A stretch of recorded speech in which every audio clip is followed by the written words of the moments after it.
Ah, man. Once again, it's been a while. Hey guys, welcome back to another video. If you guys are new to the channel, I am posting every single Friday. So stay tuned for every single Friday. Except this year, the start of the year has been a little rough. So I haven't really been up to date with the videos. I think it's been like 2 months since I last posted a single video. Good reason. So we're going to be giving you guys little updates about that. And also just talking about the biggest thing I learned. And it has to do with fitness. And if you guys are college kids or you genuinely have a busy schedule, maybe you have like a 12-hour shift and you work like 4 days, 5 days, like this advice could really help because it's something that I learned. And I am kind of embarrassed to learn this so late, which is recovery, how important it is, because I've been working out for 3 years now. Recovery really is that number one thing to help you grow, as you guys see by the title. But before we get into that, here's a couple of updates of really like why I haven't been posting in general. I switched over softwares for editing. So I use iMovie, at least I used to, and I wanted to like explore newer options of editing softwares and stuff like that. I switched over to another free editing software, which is CapCut. I was gonna like I wanted to give it like a little bit of a try and a little bit of a trial before I decided to purchase the pro option. And I'm kind of glad I didn't purchase it in general. And because throughout my entire editing of CapCut, I usually have a bunch of projects just unedited, or I really want to proof watch and everything. Like I really do take time in editing these videos. So I had like 3 videos or ideas and stuff like that. And it's like, you know, a bunch of rough drafts, and CapCut just crashed on me and completely just deleted my entire videos. So my backups were just gone, and I just didn't have another video for a very long time because of that. So I was still trying to use CapCut, but I just gave up, switched back to iMovie. And if I ever really get into another software, I think I'm going to use what those like, you know, big influencers use, which is I think it's like Final Cut Pro. But for now, I mean, iMovie is pretty good. It's free. It gets me the clips that I want, and it just helps a lot. I mean, CapCut's good, don't get me wrong, but I had to leave like the hard drive plugged in while editing the videos the entire time, and it never properly imported, and now my hard drive's acting up. It's not because of CapCut, but I think it's because of adapter I have, because I don't know what laptop or anything you guys have, but the newer Apple laptops, which I really hate, you need an adapter in order to plug in anything. So I got this adapter and it's like burnt out. So every single time I'm importing stuff from my hard drive, I risk it just corrupting in general and getting rid of all the footage I just recorded. I just need a new adapter. I need all these things, little reasons of like I had videos, but they just disappeared. I really just don't even have the footage anymore in general. I don't know what happened to it. It just like all of a sudden it was there, and then it just disappeared. So now that that's over and all the life updates are over, I mean, I'm gonna talk to you guys about really what this video is about, that recovery equals growth. Like I said, I was embarrassed, really. It took me 3 years to fully realize, because I knew it was very important. There's a reason why people say eat, sleep, train, that's all I do. I mean, I was doing one of those 3 things, which was training. I just feel like the gym is completely solo. That's what I really like about it. Like, you get what you put in. So if you are just half doing every single workout on your phone, like just doing like, I don't know, some leg extensions, like your legs are never going to grow because you're not really taking anything to failure and you're not really trying. Like, you have to try in the gym. Natural or not, you have to try in the gym in order to see progress. Throw on your headphones, throw on your music, work out, you know? My entire problem really was get a better plan for the gym. I love working out 6 days. And I love it so much where I'm so, like 6 to 5 days, you know? And I love it so much where I'm just so stubborn where I refuse to skip a single day of the gym no matter how I feel. I feel like a lot of people are like that too. either first getting into fitness or have been training 5+ years. I was so like stubborn and like, oh, no, I have to train, I have to do this, I have to do that. Because my term for school was ending, and once, you know, if you guys are college kids, you know that once your term is ending, your exams come up. So what I was doing was still working out 6 days, okay? Not only that, early on, I signed up for Muay Thai. So I was training that too. So I was doing weight training and doing Muay Thai. Muay Thai was 2 days a week, and I would work out 6 days a week, okay? Only having Sundays off. And barely it's off. I was doing abs and cardio, you know? There is such thing as overtraining, and that's what I was doing to my body. I was definitely overtraining, and I feel like a lot of people could work out 6 days. I mean, there are countless of fitness influencers that work out almost every single day. The difference with that is they have that time, like that is their job, you know? They have that time to recover. They have that time to rest. Obviously, like,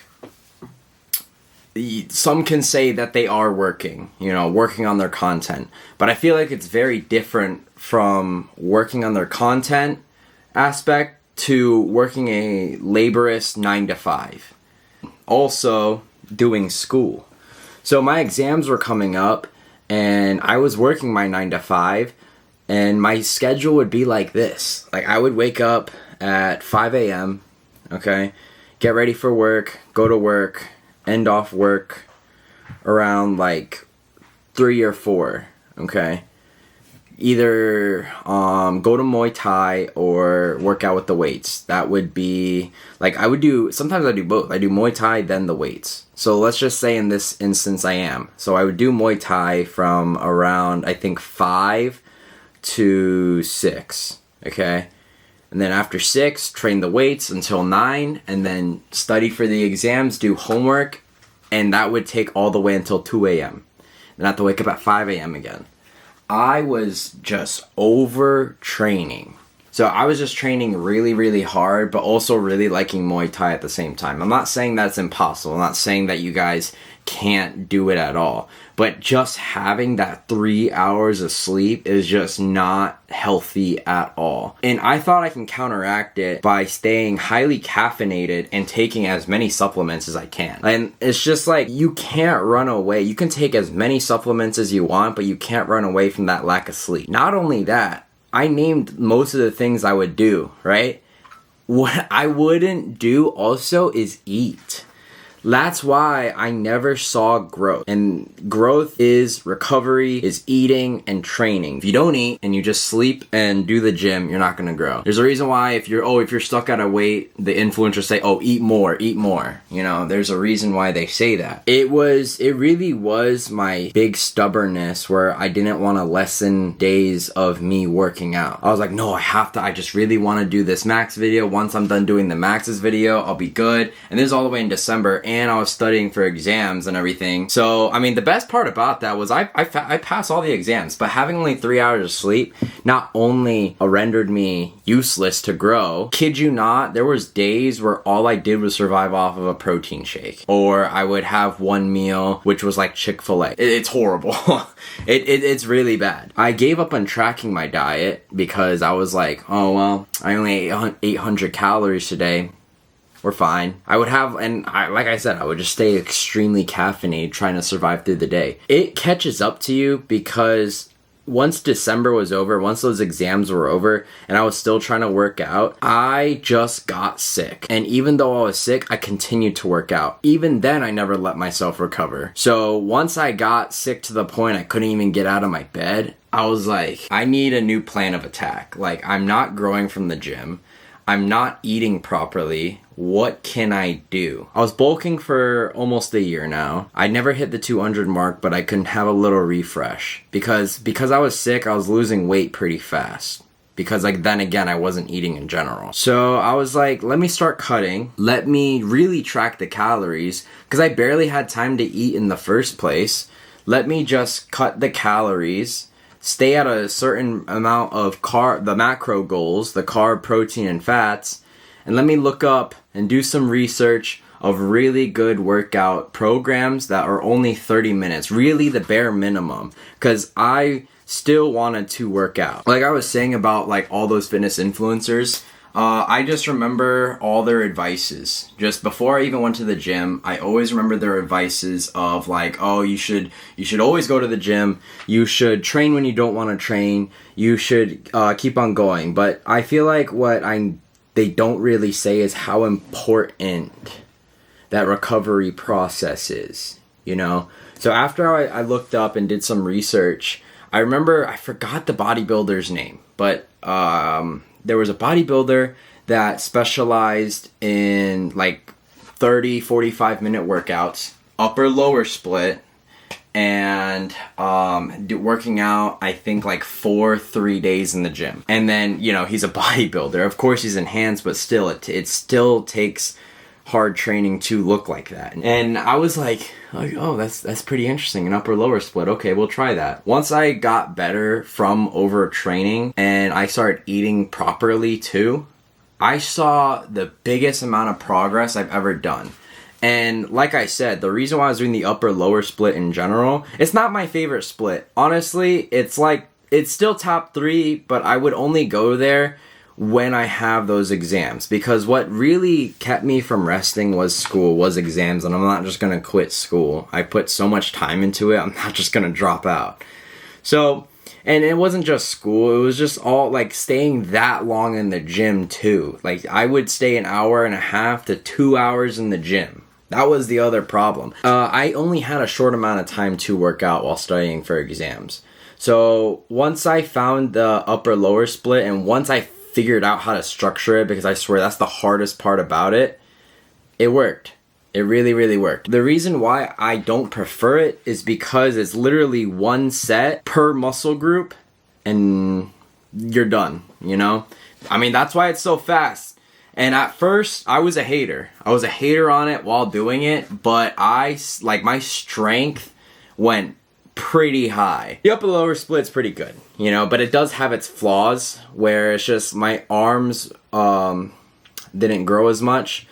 Maybe you could structure another arm day, you know, but that was my struggle with it. That was like the temporary split. School is over for me now, and I can really just post more and stuff, but I realized that I don't want to just not post at all whenever exam season is there and stuff like that, midterms.